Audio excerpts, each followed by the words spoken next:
ডাক, টেলিযোগাযোগ ও তথ্য প্রযুক্তি উপদেষ্টা মোহাম্মদ নাহিদ ইসলামের সঙ্গে আজ সৌজন্য সাক্ষাৎ করেছেন ঢাকা সফররত কমনওয়েলথের সহকারী মহাসচিব প্রফেসর লুইস ফ্রান্সেইচি। সাক্ষাৎকালে প্রফেসর লুইস ফ্রান্সেইচি নির্বাচনী প্রক্রিয়ার সংস্কার সহ অন্তর্বর্তী সরকারের চলমান সংস্কার উদ্যোগের প্রতি সম্ভাব্য সব উপায়ে কমনওয়েলথের সমর্থনের আশ্বাস দেন। তিনি বৈষম্যমুক্ত, অন্তর্ভুক্তিমূলক এবং সমৃদ্ধ বাংলাদেশ গড়তে অন্তর্বর্তী সরকারের সঙ্গে কাজ করার জন্য কমনওয়েলথের অঙ্গীকারের উপর জোর দেন। অন্তর্বর্তী সরকার সারা পৃথিবী থেকে সমর্থন পেয়েছে, যা এখনো অব্যাহত আছে উল্লেখ করে উপদেষ্টা নাহিদ ইসলাম বলেন, বর্তমান অন্তর্বর্তী সরকার কেয়ারটেকার সরকার নয়, এটি বিপ্লবী সরকার।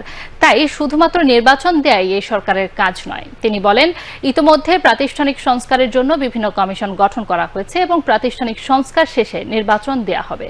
জুলাই আগস্ট গণ অভ্যুত্থানে যে গণহত্যা হয়েছে তার বিচার প্রক্রিয়া চলমান রয়েছে জানিয়ে উপদেষ্টা এই বিচার প্রক্রিয়া নিরপেক্ষভাবে সম্পন্ন করতে কমনওয়েলথের সহযোগিতা কামনা করেন।